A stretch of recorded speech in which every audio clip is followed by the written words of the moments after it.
मोरोक चारुबगी पुक सौगले कोई Chema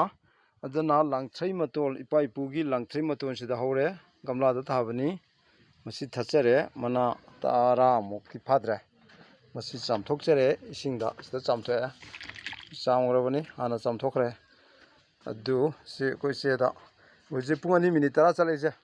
SIM चाबिरो minute क्यादा फागिंगसे अदु साइजनबिरो अदुगा इसिंगजि थक्पीगदबा अदुगा मिनिट क्या मनुंगदा अखोगी फबगे हाबदि येंगसे कोई nga thongबदा मोरक नाहा गैना मोरक खरा यामना खादि खाबनि से नाहा गैना दि मोरक याम हापचनबा दो हन ओइरबजिंगदा कोई टाइमिंग दो हाइतान चखाव खितंग नुवाइतबा टाइमिंग दा मोरक असाबदो चासलुरबनिना पुक हांगबदा आरामबदो चाक चारबनि अदु मतुंग पुंगनेगे मिनिट 10 दा हुजिक चारागा मिनिट क्यादा फगे दो कोई येंगमिनास खितंग पोथा मामब्रैसे मिनिट पुंगनी के मिनिट 10 दगिनी पुंग अनि के मिनिट 13 चले बिसे लांगदै चारे इसिंग मगमा थक्सेंगरे खितंग दि पोथाब्रा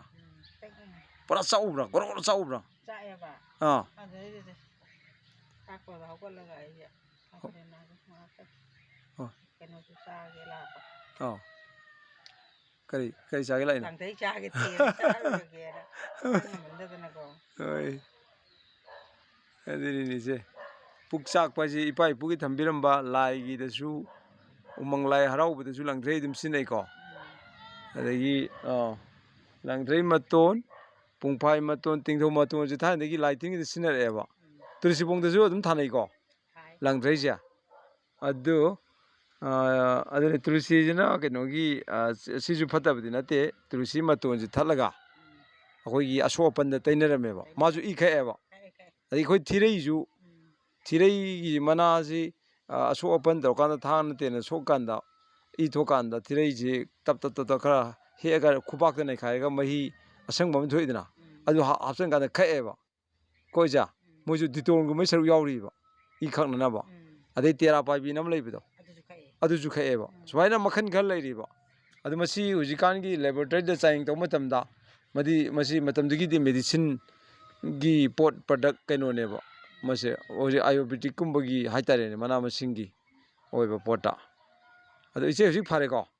फारबैचा खरा फारेको खरा इंगेको मिनिट 9 चले पुंग अनि मिनिट 10 दगिनेबको हुजि इसे पुक सौगतपा थजिल सौगतपा nga थोंबदा मोरक साना चारुबगी अदु मिनिट 9 दा हुजिकी अखोइ लांगथै मतोनजी खरा हेक्चरगा अखोइगी चामथोए अदुगा साइजले खादि खाबनि खतक ताइको अदु इसिंग ग्लास हम थगजलगा चखावदु यौगन मिनिट 3 9 बुमनुंदा फारे ओके तारेचा इंगेको तददो हाक प्रोक चाक्तन चेलैनि बेसे चेलै नद्रा माने सिनी मयाम खंमिनसी अखंबदुना अदुम पुनमकी याइफबनी मयामदा शेयर तबियु कानाबिरगदी लांगथै मतोन इपा इपुगी लाइटिंग द सिनबा मैतैगी इंडिजिनस पाम्बीनी इंडिजिनस पाम्बीनेबा मैतैगी गोजा अदना इ गमलादा थाबनी आदसु थारी समदसु स्टेदा इमरजेंसी की नोमांखासु थाइ स्टेदा सिना नोमांखानी सिना लांगथ्रै लांगथ्रै नि सिना त्यो लांगथ्रै लांगथ्रै याम कानै लांगथ्रै जि इमदों खुदिंगी गमलादारसु लम लैत्रसु दुम थाबा याय सुमाइना थारगा इनाक्ता तुलसीसु थाबा याय तुलसीजु असोपन फै अदगी अखोइगी तेरापाई बिसु दुम मनाक्ता असोपन दुम सिनबा याबा अदुम खुदक्ता सोकपा पनबदा इ खकपा अदुम कानै लमहांग तुमांग जौबी कनामना आज महिक मतंग यावंगने हाय थाइनदी महिक मतंग कसु यावदीदा कसु थोइदोना अमोन अकाई फताउथि मरत नत्रदी दुम यानदेको अदुना अखोइ लांगथ्रै गुमबसे याम फै गमलादा सिदा उमरोक थारिसे सिजे सिदा लैरिबा सिगी जे फुट अमा गी स्क्वायर फीट मया कैनो दुनेबा इसिंग जारदो तंखाइ ताथोकपनेबा इसिंग दु जारदो खितंग फजब वालेना अदुगा लैबाक संथि उथि वाइथि हापग उमरोकसे थाबनेबा सिदा हेंग कयम पानगे येंगजेबसे मागी दरकार लैबा मागी वैल्यू न्यूट्रिएंट वैल्यू हैगदरा पाम्बीदुगी कैनोदि सिदा लोइ सुना हापखरेबा उट हापे संथि हापे को लैंगोय हापे थारदु मथकता इन इसिंग चाइकांदा लैरिकतो हक्चांग चोंगतनबा नुंग खरा सम हापचनबनेबा ꯁꯨꯃꯥꯏꯅ ꯎ ꯃꯣꯔꯣꯛ ꯄꯥꯝꯕꯤ 10 ꯑꯃ ꯀꯔꯤ ꯑꯃ ꯑꯗꯨꯝ ꯊꯥꯖꯤꯟꯕ ꯂꯩꯗ꯭ꯔꯁꯨ ꯌꯥꯔꯦꯅ ꯑꯗꯒꯤ ꯑꯩꯈꯣꯏꯒꯤ ꯁꯤꯗꯩꯗ ꯈꯣꯡꯗ꯭ꯔꯨꯝ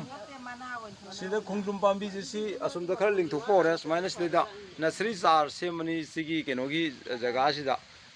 dragon fruit ki jaga sida asi phuktoga asumda mu thadogani adaju umoro hori umoro khara thabi khara matam matam injang na pije sum kitchen garden oina sum tawba adu ai hawai uri asigi u pambi gi makhongda hawai uri tharaga kahan bane sagai du wa tange adu hawai yam he hawai kubsigi hawai dum khar sanai bise ngakchom ambi sanai hawai thampak bi sanai ko amana digi sebo su hakum sigi makhong da ngang na maru huntok pane ko amana thoina somde tha bane ko gamla de gya gamla khar chauna leba hapaga adu sigi kaino taru khonang sida thagat pane aduga sigi oyar sida yelaga de hujibo mari akang buleri phanam hega chagra injang phanam kanai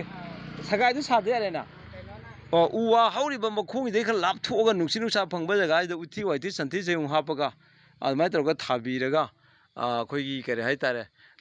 dum palan be yaiba sagai gi dum to wa leina da ba yare admai tawdana passion fruit ki oigera amagi oigera adagi tengno mambi gi oigera adagi ama kariba pong hawai oigera loina kahal laga semba yaiba sumaina khoigi yimdong khudingi pambi je dum thaba lepa naidana chara den brosta loi leire ko